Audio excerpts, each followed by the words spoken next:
I kind of dig the countdown video. I love Not it. gonna lie, I love it. All right, so we got the crew here with special guest Jack from Pig City today. Welcome, Jack. How you doing? Guys? I'm good. How are you guys? Doing good. He is in the lovely Oklahoma, right, Jack? Oklahoma Tulsa. City? Tulsa. Yeah, Tulsa. Yep. All right. So today we're just kind of run down the playoff games from the weekend and then kind of preview what is to come this weekend. We had a great week of football, some awesome games. The Browns versus the Steelers might have been the most shocking game. Martin, he's got a little frown on his face, but he's wearing his Stay Positive hat today. Martin, why don't you get us started with this Steelers-Browns recap here? Yeah, let's get into it. Yeah, we got our ass handed to us on Sunday Night Football in front of everybody. We saw Big Ben crying. We saw Big Ben get intercepted like 3 times. This game it was brutal. Like, it was devastating because like we were down since the first play of scrimmage. Like literally the first snap went over Big Ben's head into the end zone where the Browns recovered, and we just couldn't recover since then. And it gave me flashbacks of like when we played the Jaguars, and like same thing happened. Like Ben like threw like plenty of interceptions. We were playing catch up all day, and ultimately we lost. And you guys almost pulled it out. That punt by Tomlin, the surrender index on that punt was like top 3 percentile or something insane. I mean, probably the same index as when the Titans punted in the Ravens game. But yeah, we're not talking about the Titans right now. I'm just saying. Yeah, so the Browns, the over 47.5, that was our play for that game. That hit. Browns covered and money line plus 210 hit. Jack, what were you on for this game? On that game, I didn't really have anything on that game. I really like the Browns. Like I told you guys before we went on the air, this was the feature game, the Sunday night feature game, which in the article that I put out last week on this game was going to be a game where, so you have 70% of the tickets, over 70% of the tickets and over 70% of the betting money was on the Pittsburgh Steelers on this game, right? So, you had all the media outlets, you had ESPN, you had all these different media outlets that have been touting Pittsburgh all week. They were touting them all week, saying, the Browns are not going to have a head coach. He's going to be out. Stefanski's going to be out. They're not going to have that. Baker Mayfield hasn't thrown a pass since the last time that they played the game, and there's a whole bunch of Vegas factors going on with this game. That's why we kind of featured this on our deal, which is this a Vegas game, or what do you constitute as a Vegas game with a team coming in as a 10-point underdog, or not? No, they weren't 10 point. They were 5.5, 6 point underdog coming into this game, and they come out and just blow them out like that. I mean, nobody figured that. Nobody figured them to be up 28 points in the first quarter. Nobody figured that. But if you're on the Pittsburgh side of it, if you're on the public side of that play, I mean, where does that put you at as a betting person or as a gambler? You know what I mean? So you have to reevaluate. What constitutes as a Vegas game. To me, that's perfect. That's a classic example of a Vegas game. Exactly, and actually, we're kind of on the same side of this. We didn't have a play on the spread for that Steelers game, but for the Bucks versus Washington game, we played Washington plus 10.5, strictly because the betting percentage. It was just absolutely ridiculous on Tampa. Right. That's a huge spread for a home dog. Yeah. So honestly, that is almost the complete reason we played Washington there. They looked terrible against the Eagles. No Alex Smith. I mean, nobody was taking Washington. Yeah, that quarterback's the kid from. He's a quarterback at Old Dominion is where he's from. And he came out there and he made that Tampa defense look silly. He went out there and he pretty much shredded them for the most part. He's got some swagger. He's got some swagger to him. They had a chance to win that game actually, but ever since Brady and Gronk and all those guys, they got Antonio Brown and all those guys down there in Tampa. It's really turned Tampa Bay from being an underdog type team into being a sheep bet. Which, if you guys know what a sheep bet is where all the public's all going to go on that side. All the people that used to bet on Brady in in New England are now betting on them in Tampa Bay to do the same, to try to replicate the same thing that they did in Tampa Bay, which and that showed as that it's not necessarily true, which showed on Saturday night. Exactly. And I mean, that line jumped all day. I mean, I think it opened at 6.5 or 7, and it jumped all the way to 11. I mean, obviously the Alex Smith news was big for that line. That's when it jumped from 8.5 right away to 10.5. But I mean, that's just some huge movement too. Any other thoughts on the Pittsburgh game from you, Jake?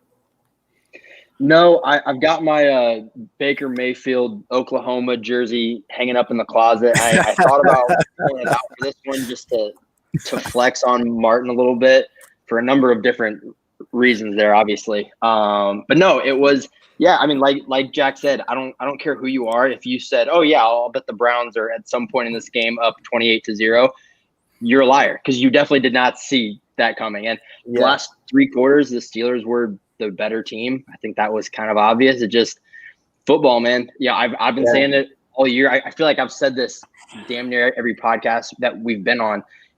It's not like college where you got to prove a point. You got to beat a team by X amount of points to bump up 2 spots instead of 1 in the ranking or whatever else. You just got to win the game.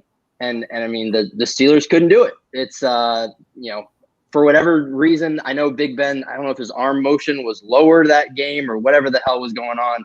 But shout out to the Browns, man. Cleveland. I need a Cleveland versus Buffalo AFC title game because both of those towns are going to just be off its fucking hinges. I need to see one of them is going to burn down. One of them is going to burn down at some point in the next few weeks. So 100%. I can't wait to see it. So one of the cool thing to touch on, I don't mean to cut you off, man, but one cool thing to touch on about that game on the second half of that game. So Steelers came back and covered the second half of that game. Just where the Browns covered the first half of the game. So the Browns were up 28-7, or it was 20-10, something like that. Yeah, 20-10. And so where's the betting public going to go on that game on the second half? If all these people are on the Brown or all these people are on the Steelers for the first half, they're all going to switch over and jump on the Browns for the second half. So what happened on the second half was the Steelers came back on that second half and ended up covering the spread and ended up taking it on the overs as well in the second half over too. On top of that, so that's just kind of what Vegas does a lot on these big time feature games, which are like Super Bowls, feature games, different games that they have a lot of tickets on them. And I'm talking about not like 10 or 15,000 tickets on them. I'm talking about 50, 60,000 tickets on these games, right? So there's a lot of money at stake on these games. So Vegas is going to get their cut one way or the other. They're either going to get it on the first half, they're going to get it on the second half, or they're going to hedge out one way or the other on these games. So that also was another thing I was going to say on that game on the second half too, which not a lot of people pay attention to the second half, but that's one of the things that when I got into sports handicapping is one of the things I learned how to do before I could handicap a full game. I was handicapping second halves. I was handicapping second halves based off a full game handicap. So that's another thing. Not a lot of people really pay attention to, but it's something that is good to bring to light and to get that out into the public arena too. So yeah, and right now in the NBA, the second half bets are just absolutely insane. I mean, teams right now in the NBA are down 20, 30 points at halftime and end up winning the game too. Yep. So Vegas is just making cake right there on these. They're getting their money out of it. You guys want to go into the Browns Chiefs playoff game first? Let me say one last thing, because this is probably going to be the last chance I have to talk about. Don't start crying. If you start crying, I'm kicking you off. I won't. I'll turn off my camera before I cry. But so I think it was just like, I think it was like perfect how like Big Ben like broke the record for most completions in a game in possibly his last game, even though it was like a huge loss. And I just thought it was crazy. I mean, he ended up crying at the end, so whatever. Second thing is, at this point now, I'm kind of rooting for like the Browns to win the Super Bowl because I'm in this like pot. I don't know what the name of it is called, but like a bunch of my friends and I, we pick we put teams in a hat. We pick it and we put a $10 like pot in. And if you pick the Super Bowl winner, you win all the money. So yeah, I love Big Ben. So I picked the Browns. So if the Browns win the Super Bowl, I get over like $200. So I'm hoping at this point now, I'm riding with the Browns wave. I'm hoping Baker Mayfield stays feeling dangerous in the mornings. And You're such a hoping fake Big Ben- Steelers fan for saying that. No, I'm You're not. I such just a want to fake win my Steelers money. fan for taking the Browns. Okay, I'm- all right. whatever. On to the next. What's next on the slate, you guys? Bears versus the Saints. Well, hey, Matt, are we That getting was like a prediction for Cleveland KC? Someone's got to have a take. I've been pulling some stats. let's go ahead and jump into I've been that pulling since some we're stats on Cleveland KC. I've been pulling some stats on those on that. So if you're looking at Kansas City, so Kansas City is the number 1 seed, right? So me and Sin City were talking about this earlier in our Pick City Cat in our chat room, and he put out some pretty decent stats. I mean, and I was actually going back through and looking at some different stats on that as well. So Kansas City, not really Kansas City, but teams that have been favored home favorites. I'm pulling it up here real quick. I'm putting this in my article actually, so I'm giving you guys kind of a 14 days rest or something, right? preview of the article. Yeah. So so since 2005, home favorites in the divisional playoff rounds on 13 days or more rest are 2-19-1 against the spread. And another stat as well that I pulled up on that is that since 2004, divisional underdogs are 22-11-1 against the spread against number 1 seeds in the divisional round. So that's another stat that I pulled up. That's pretty interesting that I was going to bring up to you guys. Sounds like Browns to the moon, baby. Love it. And everybody's going to be on KC too. At least the public is. So I was pulling those stats today too. So it's only Tuesday, right? So it's not. So we got a lot of time for these lines to mature. But 53 of the betting public right now is on the Browns. So 53% of the betting public is on the Browns. Obviously, that can change, as the lines move and as we get further into the week. But I think that's a direct reflection of all the people that are betting on the Browns. Over 50% is a direct reflection of what they just did to Pittsburgh. So exactly what the old saying is the public always remembers what they saw last, right? So what did they see last? They saw them going into Pittsburgh and clown stomping on Pittsburgh, and that's a direct reflection of all these early bets and all this early money coming in on the Browns. But it hasn't really made a difference with the line because the line opened at 9.5, and the line has already moved up to double digits, up to 10 points now. But obviously that's going to be fluctuating. I don't think that line that's going to deviate a lot off that line. I think it's going to stay, in that 9 to 10 point range. It's not going to get to anything too shaky unless guys are getting called out. Roethlisberger goes out. Something crazy happens to move the line one way or the other, where the public or the sharps are going to bet on one side or the other. But I think that's early on going into it, going into the first part of the week and actually being able to cap these games all the way down. The cool thing about NFL playoff football is they don't have weeks or months to be able to cap these games. They have, the games are done last week and the lines are set that night, right? So you have a week of having a line. You don't have 2 or 3 months of having a line and then seeing it move back or forth. So that's what I always like to look at with NFL playoffs or just any playoffs in general, because Vegas doesn't have the odds makers don't have a lot of time to set up these lines. Right. Yeah, I agree. I think that's a great point. Does anybody know what the total is set for this game? I think it's 50. Because I think 50, 54. Right? Yeah. Mm-hmm. I think it's moved up already. I think that first thought when I see this game is the over. Taking the over? And you got to look into it a lot more, but first glance at this whole slate, that's my favorite play. It's up to 50, it's up to 56.5 now. Yeah, I don't know if I'll play that, but yeah. The thing is like Kansas City's like biggest weakness is like their rushing defense, and if the Cleveland Browns can like rush like down their throat all game and keep Patrick Mahomes on the sidelines, I feel like it could be a low scoring game. And that's I feel like that's the only chance the Browns really have in this game. Hopefully Kevin Stefanski sees that and puts that in his game plan. But I don't know. They kind of showed last week they may be able to go shot for shot in the passing game too. Yeah, they've improved there too. It'll And be keep in interesting. mind that Kansas City this year at home, Kansas City's 3-5 this year at home against the spread. The only two games that they lost this year were at home. So one of the games they lost were against. I know they lost against Las Vegas. I'm not sure who the other team was, but I know they've lost 2 games at home, and they're 3-5 against the spread in Arrowhead. So that's another thing to look at as well going into this game. Awesome. So we've got Chicago Bears at New Orleans Saints next. First question I got really is what did y'all watch? Did y'all watch this on CBS or Nickelodeon? I watched it on CBS. I was on the first half of this game. I was on the first half Saints to cover 6.5, and So I missed field were goal. we. I missed field goal, by Will Lutz fucking killed that one. And that Hill threw that interception. He got that interception at the 30-yard line. Which wasn't really an interception. I mean, he tried to throw the ball, and the defensive lineman caught the ball, and they ended up going 3 and out and fucking kicking a field goal and killing the line. So I mean, you can't really do anything about that. It was a right play, wrong outcome. I mean, there's nothing you can do about that. Yeah, and just the fact that the Saints also had a defensive touchdown in the first half that got called back. Yep. Right when they scored, I was like, "Oh, we're golden." Yeah, I saw that. Yep. And, We're good. Yeah, no, and honestly, I'll be honest. This is the only game I turned off at halftime. I was so bored. I watched the first half on Nickelodeon. I'm not gonna lie.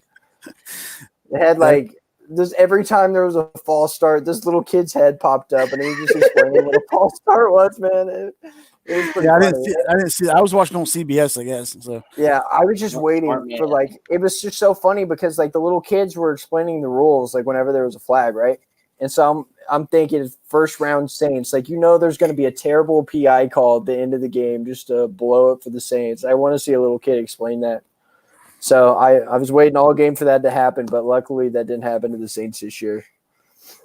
So next week, who do the Saints play next week? I don't have my sheet pulled up here. Saints got the Bucks next week. yeah, Bucks. Tom Brady versus Drew Brees. So last time that they played, the public was on Tampa heavy, and we played the Saints +3, and the Saints just blew them out of the water. This will be an interesting game. What do you guys think happens in this game? Well, right now Tampa's on the money via the Action Network. That I just got pulled up, but like I said, it's real early in the week, so you can't really take this. You can take this as a grain of salt if you want to, but the line still has to mature. The lines are still going to move around, but 58% of the money and 60% of the money and 58% of the betting tickets right now are on Tampa Bay. The line's already moved, so it's moved from. The Tampa lines moved from 3.5 to 3 down to 3. I'll be honest with you. I like the Saints at home. I mean, how can you not like the Saints at home? They're a great playoff team. You got Drew Brees, is one of the best quarterbacks ever to play the game. Alvin Kamara. You got so many weapons on that offensive side of the ball. One of the things that they're really going to look at is going to be that Tampa Bay defense. Like, how's the Tampa Bay defense going to play these guys? In the playoffs. Which, if you're playing in the playoffs are a different animal than the regular season. So.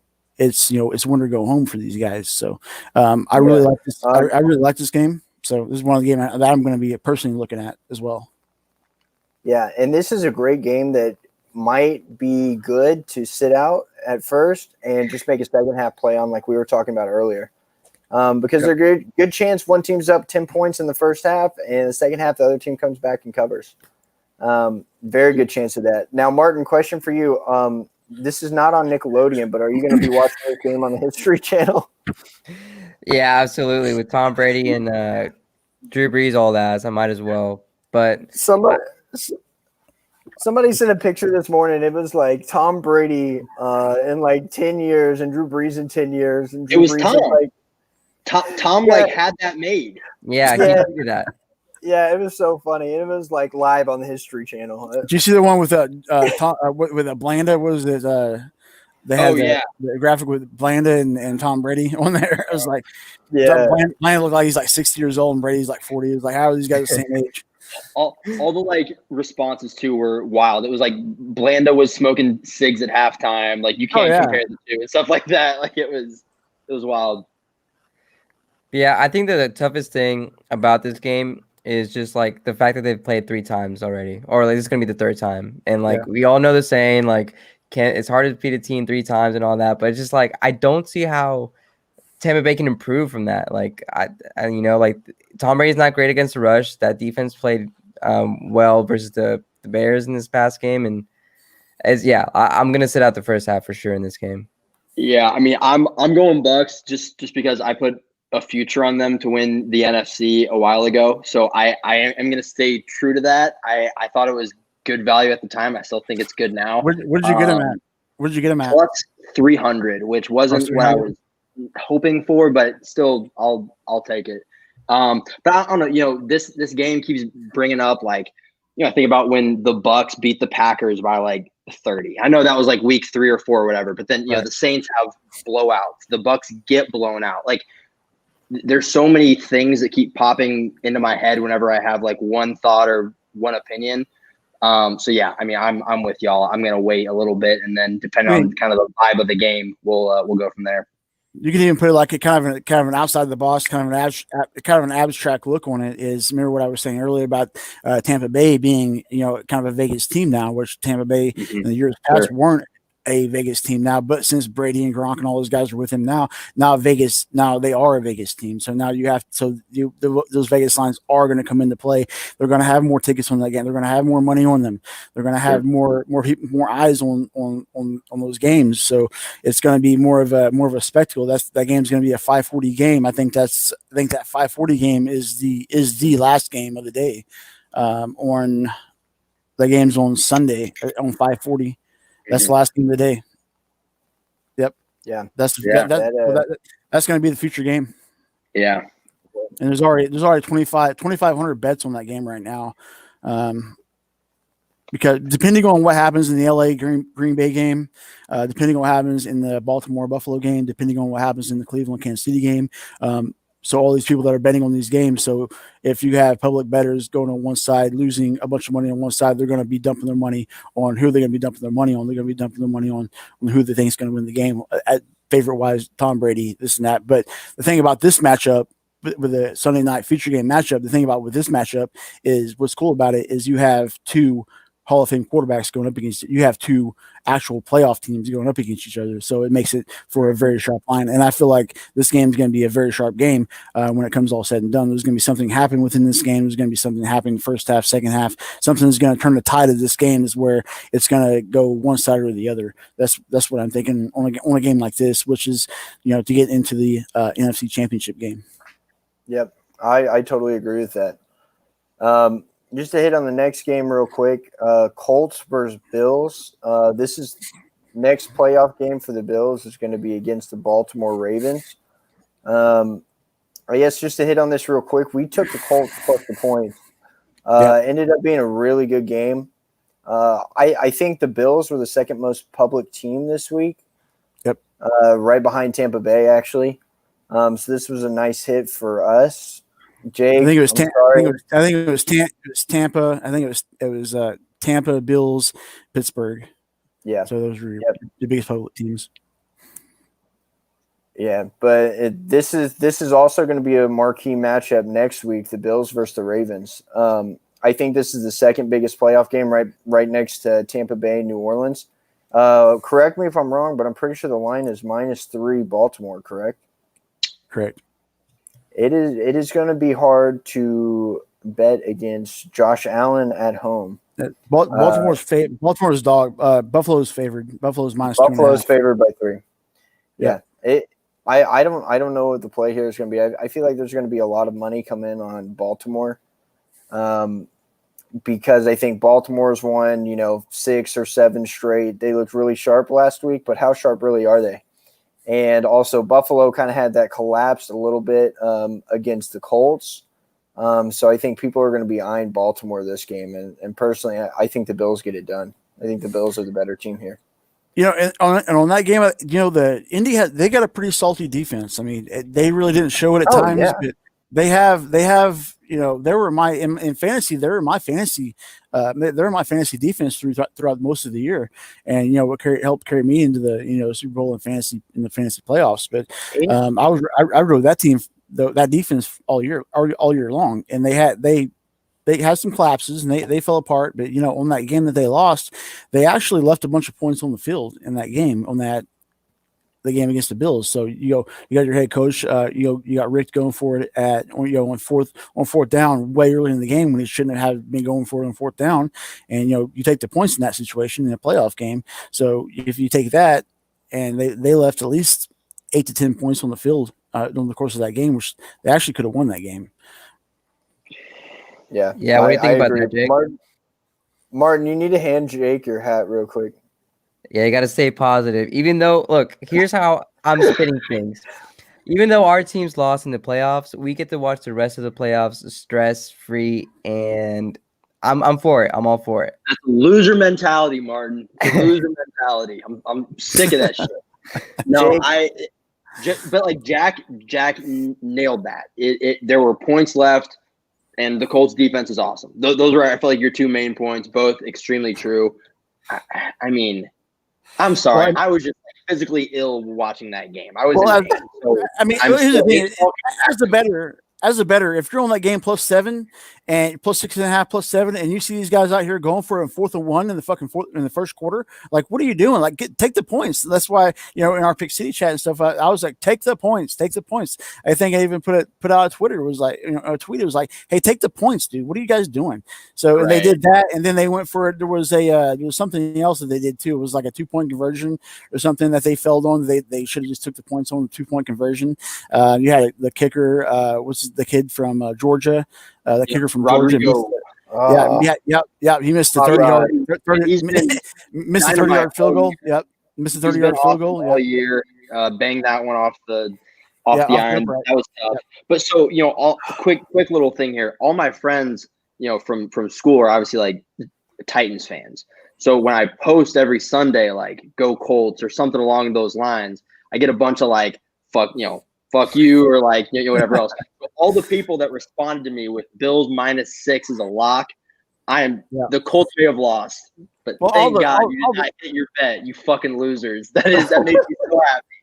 It's funny you say that. All the experts were on the Bills -6 as well. Like everybody, all the experts, all the experts, ESPN, all sport media outlets, guys, they're all on the Bills -6.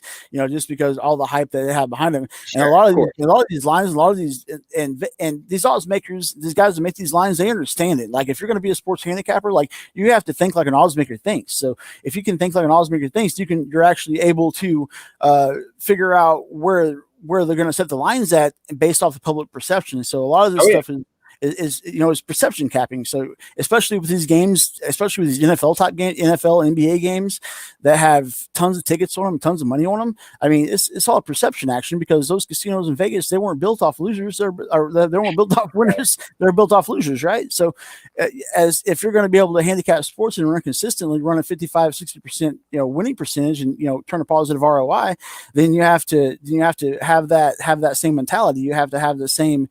You have to be able to see it. You know what I mean? Like a lot of people say they can do it or want to try to be able to do it, but I mean, can you really do it? Can you really run consistent for years over end and run positive for years over end? So I mean, it's a marathon. It's not a sprint. So it's if you're going to be Vegas, you have to be able to be Vegas in a long-term sense. You can't do it like in a short-term sense. Anybody can go, 10-1 or 15-1 or whatever, but you're going to turn around and lose that money right back if you don't know what you're doing, if you're not consistent, or if you don't have the money, the bank management and the discipline to be able to do it. So that's one of the biggest things that I try to teach people that follow me.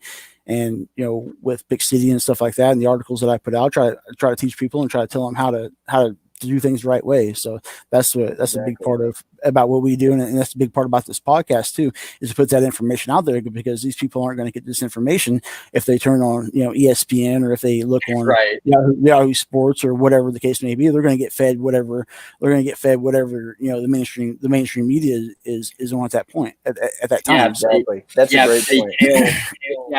They're tailing the pick on like Jesse Palmer. Like that's maybe not the best strategy to go with for long-term stuff there. That's yeah exactly. Yeah. It's like these guys that I see on ESPN and all these different sports networks. It's like, where do these guys come from?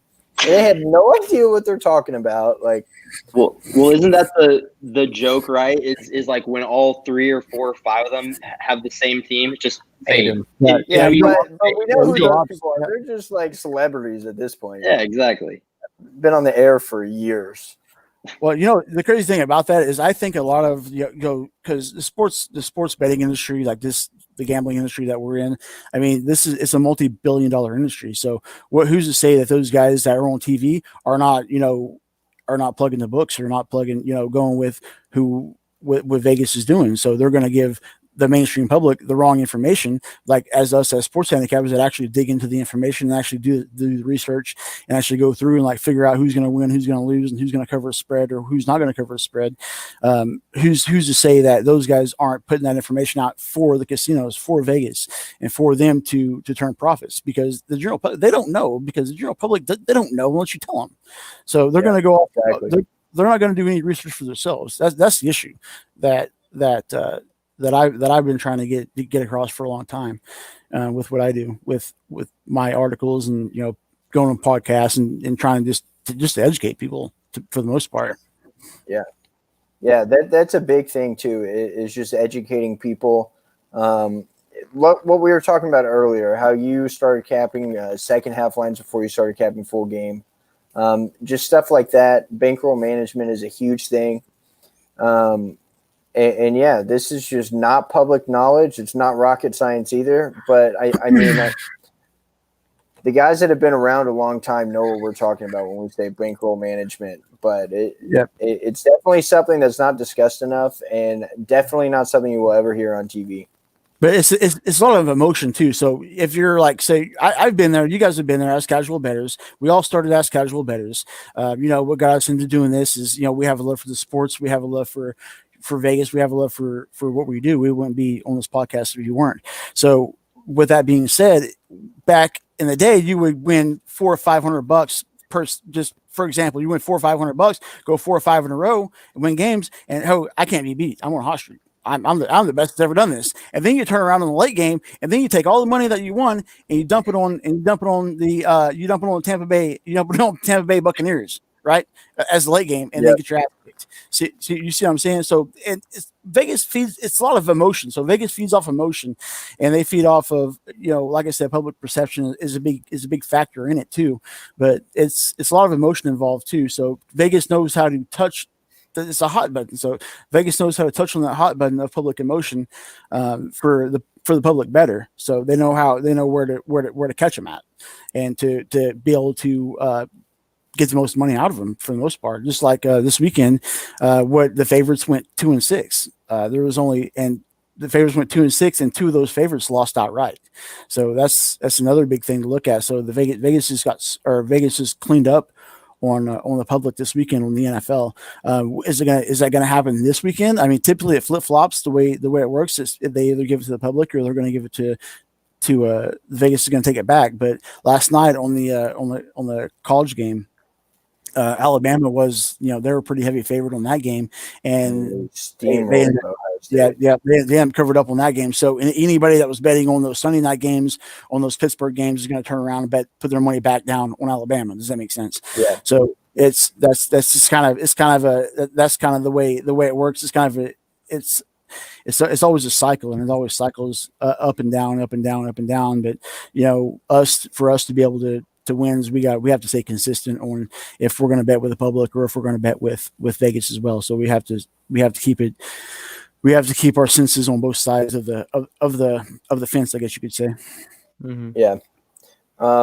Just to kind of wrap this up fairly quickly, at least, the Ravens at the Titans. I don't really want to touch on this game too much. The Titans scored 10 points early, and that was it. The Ravens completely shut us down. Lamar Jackson looked terrible in the first quarter and looked unstoppable the last 3. Derrick Henry couldn't run at all.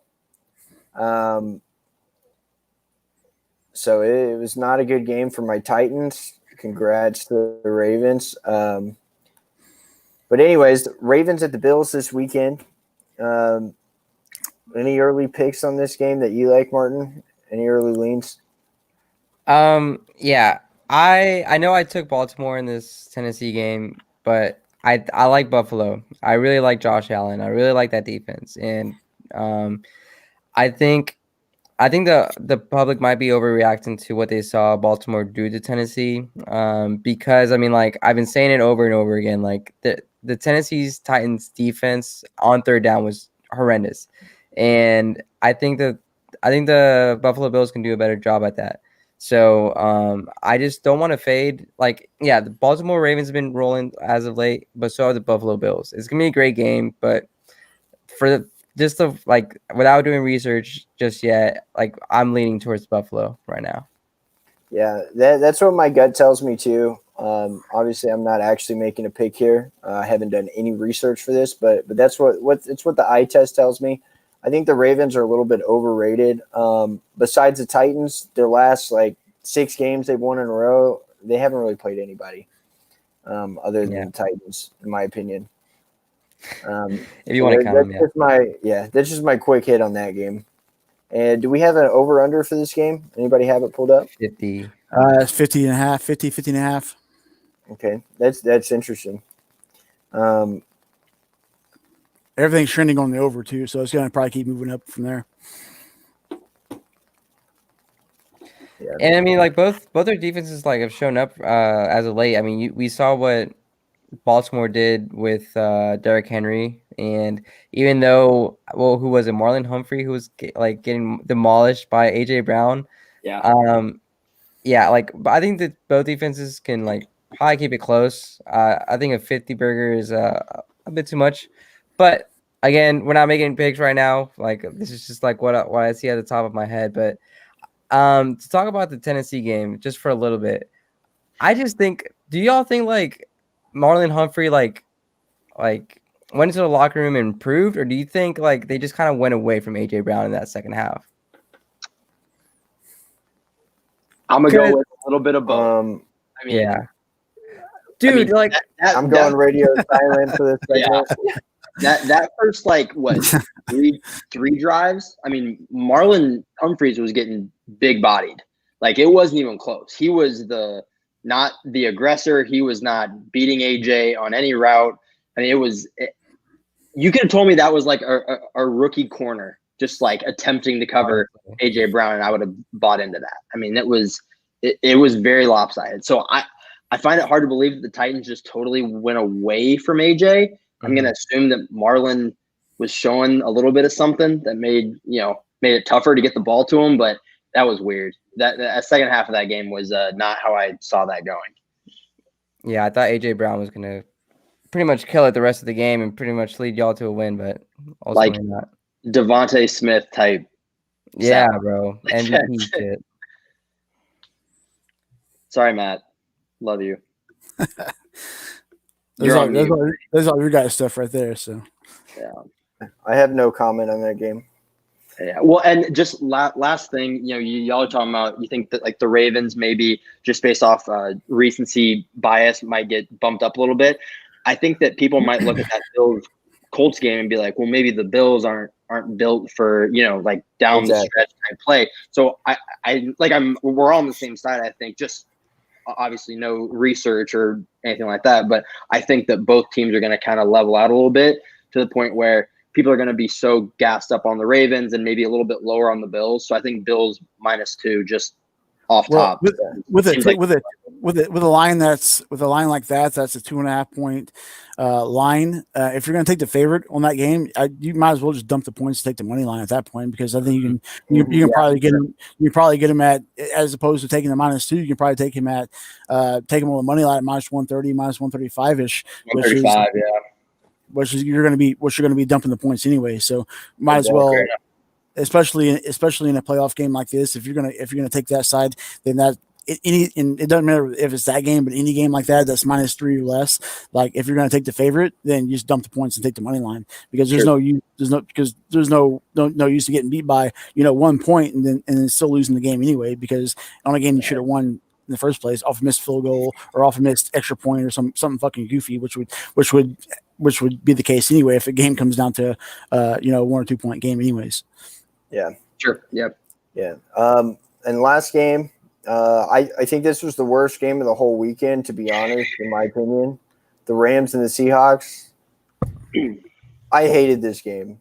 I was not a fan. We were on the Rams. They won. This kind of just hurt to watch. I don't really have much to say about that Seahawks offense is so bad. I don't know what happened to that Seahawks offense. That's and I put they that. fired in their offensive coordinator today too.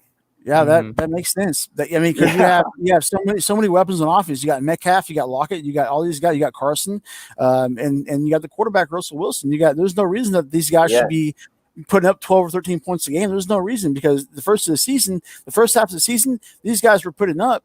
They were in the top five. They're in the top 5 of the NFL in offense. But then after I think they had their bye week in like week 8 or 9, they dropped down to like the 25th ranked offense in the league. Because I remember there was a couple of times that I hit the Seahawks. I'm like, yeah, Seahawks got a really good offense. And in those later weeks, and I hit them like on a second half team total, or I hit them on some on something on second half, and they were just shitty. I was like, what is going on here, guys? I mean, I don't know, but it's totally opposite with the defense, which the defense was really bad in the beginning of the season, but in the end of the season, the defense has been really good. So I like that game was a very defensive game, which I like. I really like the under on that game. I think the only thing that I did on that game was like Seahawks first half and got my ass kicked, I think. But Jack, I was on that under as well, and it actually lasted, I think, a little bit longer than I was hoping for. I don't think it actually lost till maybe mid fourth, maybe. Yeah. But yeah, I feel like the NFC West has probably been our most talked about division. Kind of throughout this podcast life so far. First half of the year, I think we talked about, the Cardinals could win the division. The Rams are kind of falling off. Seahawks look great though. And then, Cardinals start to drop, Rams start to jump back up. Like we just kind of kept talking about them. It's just amazing that, that division wound up way that it did. It's a really good division, and it's going to be a good division. Like I think everybody in that division, all the teams were like 11-5 in that division, or they all had like over 70% winning percentage or something like that. Was it 9 except for the Niners? Yeah, yeah. And the Niners beat the Cardinals, and who else? They beat the Rams outright too, didn't they?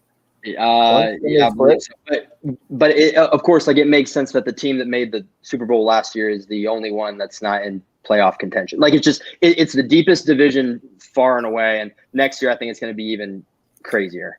So they lost Garoppolo. They lost a ton of guys like on that defense. I think they said that at one point in the season there was only one starter on defense that played last year on the Super Bowl team. Yeah, that's crazy. So for the playoffs, we have Green Bay versus the Rams. The Rams are 7-point underdogs, and the total set at 45.5 points. This is going to be a good matchup, honestly. Are we going to see Jalen Ramsey versus Devontae Adams? This total, I don't know how many points the Rams are going to be able to score on the Packers. 45.5 is a very interesting number, though. It's a weird football number. It is a weird football number. And the Rams are king of putting up weird number of points, too. So haven't they had a scoregami like 4 different times this year or something like that? It's something crazy. Yeah. What? Go ahead. I was gonna say they're the kings of scoring like 19 points. Like it doesn't make sense.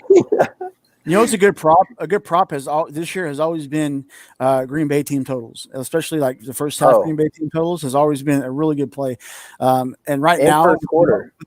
First quarter and first half. So right now, Green Bay, the first quarter team total is 6.5, and the first half right now is 13.5, which is they're pretty good numbers on those guys. You got Aaron Rodgers is coming in. He's throwing 70% completion ratio this year, and he has his touchdown ratio is 48 touchdowns to 5 interceptions, which is it's crazy. It's huge, and he's really good under pressure too. So if he gets blitzed, like he knows how to pick apart that defense. Whenever the guys are blitzing, he knows how to find the spots in the defense. He's the number 1 quarterback in the league as well, out of play action offense as well. So number 1 in all 3 categories in that aspect as well too. Yeah, I definitely do not see the Packers losing this game. Now, I know you did some research earlier, Jack. You gave out some stats for the Chiefs at home. I don't know if it was for a double-digit favorite or what, but what are the numbers on home teams with 14-day rest that you were saying earlier again? Yeah, that was on. That was on the Chiefs. Actually, that was from. That was John Rubens. I'm using that from John Rubens. Pulled that up in our Pick City chat, so I'm using that off him. But we can probably pull it up for. We can probably pull it up for Green Bay tomorrow too, and see what the stats are for that as well. Yeah, but I'm not sure what they are for Green Bay, but for. Well, actually, yeah, it wasn't for the Chiefs. It was for. Well, it was for first half teams or divisional teams on 13 plus days rest. So it was, I got it right here. It was 2-19-1 since 2005. So home favorites in the divisional round on 13 days or more rest are 2-19-1 against the spread. That's what it was. Yeah, that's a crazy stat. That is a crazy number. And just what pops into my head, if the Rams are able to cover this spread, this total is going to go way under. Yeah. That's my thought. It'd be a defensive game, yeah. Yeah, they can't sling the points. They can't hang with Green Bay shot for shot. So if that stat holds true there, I think this total is going to go way under 45. That's my initial thought on that. What, Matt, you don't think that Goff can hang with Aaron?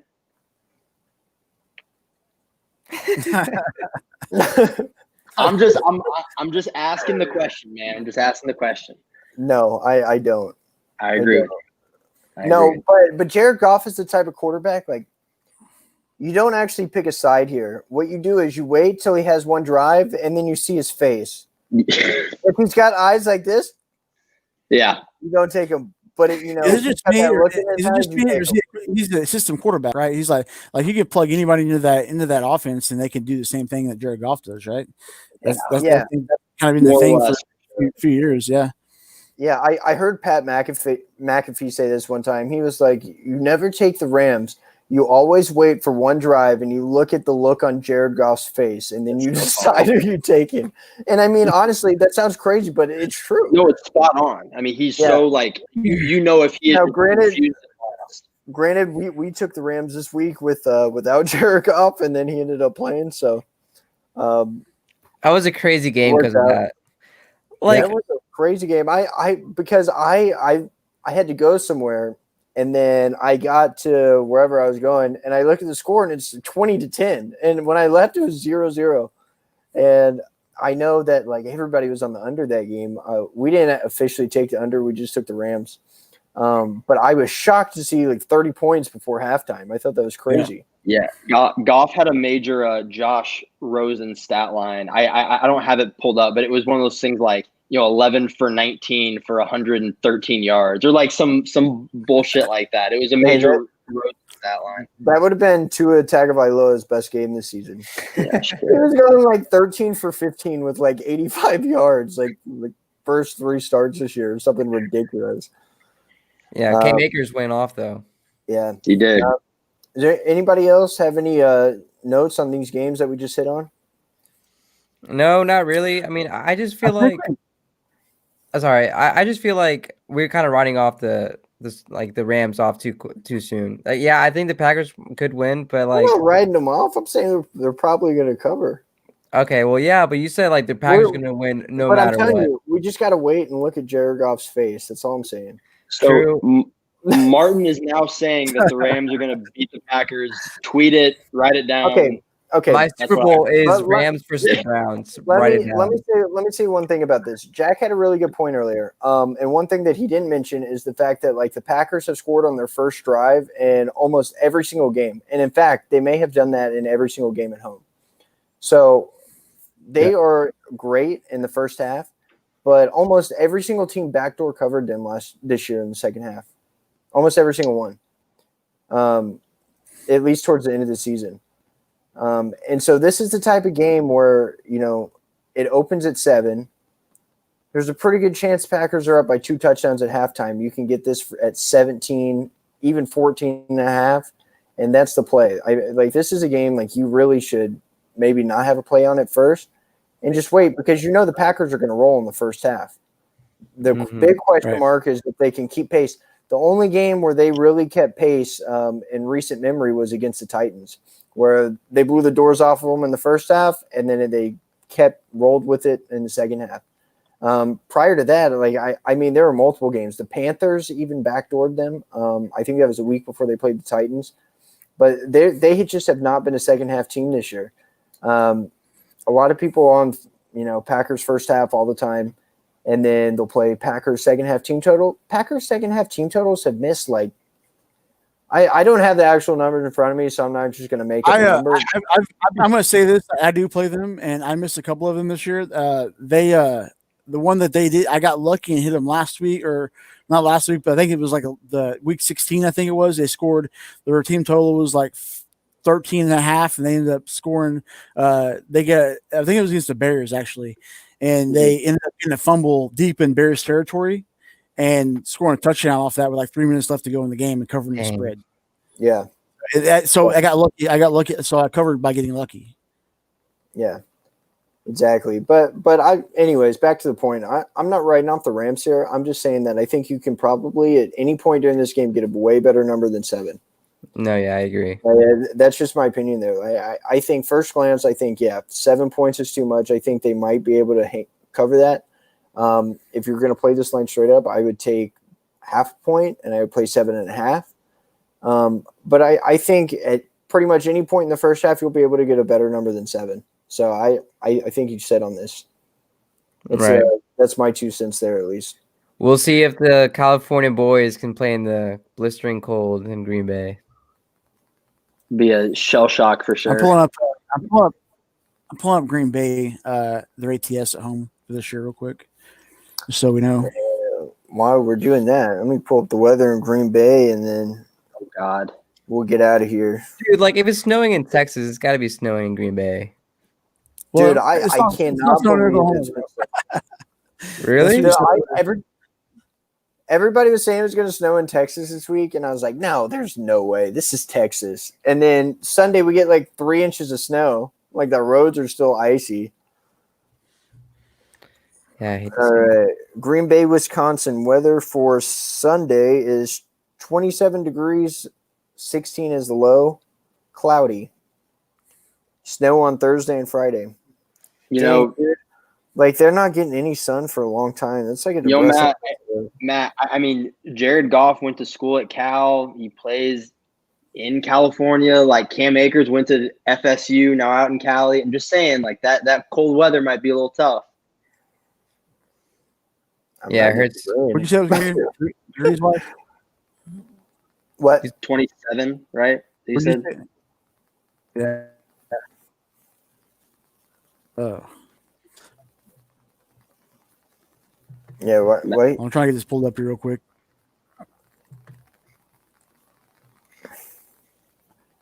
This thing is just slowing down my computer like crazy. At least we got a good video connection. We got a good video connection. Yeah. Slow down everything else. Yeah.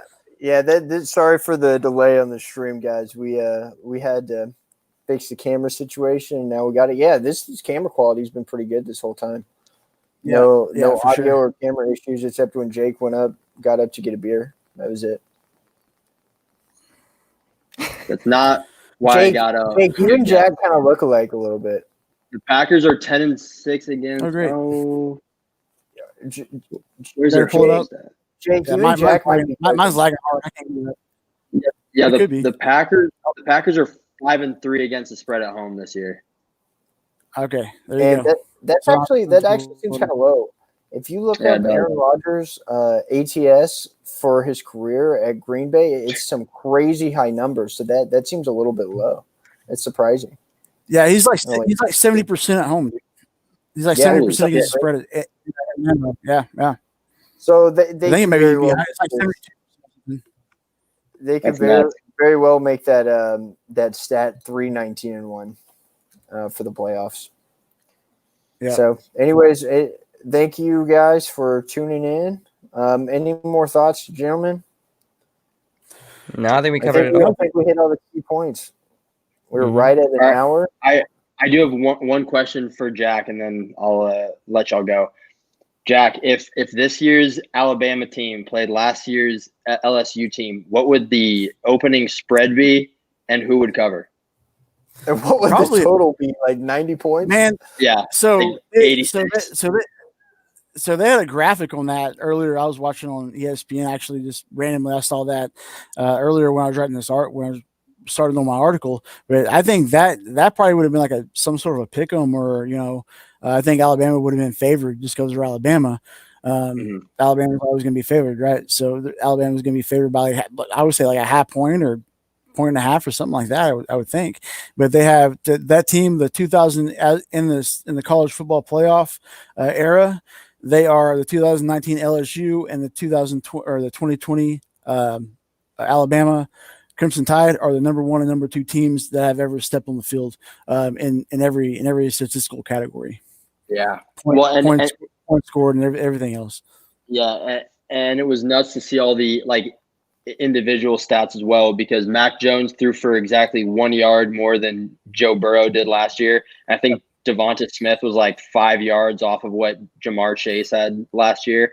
I mean, it's never going to happen, obviously, but like if there was just some, I don't know, you go on like Madden and just like trade guys around. I mean, all those guys are going to be pro anyway. You can probably What's so recreate funny those about teams. so funny about Mac Jones? We all made fun of Mac Jones. Remember a couple years ago when I think Jalen Hurts or somebody got hurt, and Mac Jones came in. And I was like, "Who? Mac Jones?" And he came in like he couldn't do that. Dude couldn't hit the broadside of a barn. I think that's They thought I know they thought he was going to be a lifetime like third string guy. Then he'd go sell insurance in Birmingham or something like But that. look who he's throwing to, and look who's blocking for him. I know, man. but like, all right, but He's a the good kid's quarterback. got- Don't the get me kid's wrong. got some I'm not talking smack Like, about Mac Jones, but I mean, come on. Like, No, I know. I could put up 100 passing yards if I was the quarterback with those three receivers and that offensive line. Now, granted, I would just be dumping to Najee Harris all day. But If a defensive lineman blew on you, you would just die. Like you would just fall over and die. yeah, But- you might be right. No, you're right. It's like it makes your job a lot easier when you're throwing to Najee, Devonta Smith, John Jalen Mechie. Waddle. Like, I mean, come on. Jalen Waddle, dude. I don't know why he was out there. That was I think that total would be set at like, honestly, they would score over 100 points if those two teams ever played each other. Like, that would have been crazy. Okay, you ready? Aaron, Okay, ready? Aaron Rodgers at home, 61, 35, and 4, 64% winning percentage. Dang. but that's just like Crazy high. straight up, right? That's straight up. Yep. Okay. Damn. That's crazy. No, that's, we thought that was the no, ATS. no, that's 61, No, 35, and 40. That's against the That's spread at Lambeau. ATS. That's at Lambeau Field. That's against the spread. That's ATS. Holy shit.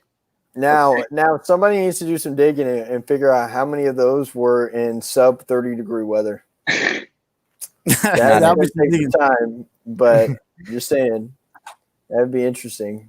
All right, thank you guys for tuning in. Hope you enjoyed this episode. Somehow on Tuesdays we always hit exactly an hour. I don't know how we do it. We're at like 58:30 right now. We're good like that. Well, good thing we don't have any ads, huh? Yeah, yeah. Oh yeah. This is sponsored by Whataburger. and Coors Banquet. And Bud Light, actually. There we go. Yeah. There you go. I'm the only one that's not sponsored now. Oh, your stay positive. Who made your stay positive? Who made the state positive? Barstool did. Oh, there we Oh. go. Brought to you by Barstool Sports. Yeah. All right. Thanks for tuning in, everybody. Jack, guys. dropping on.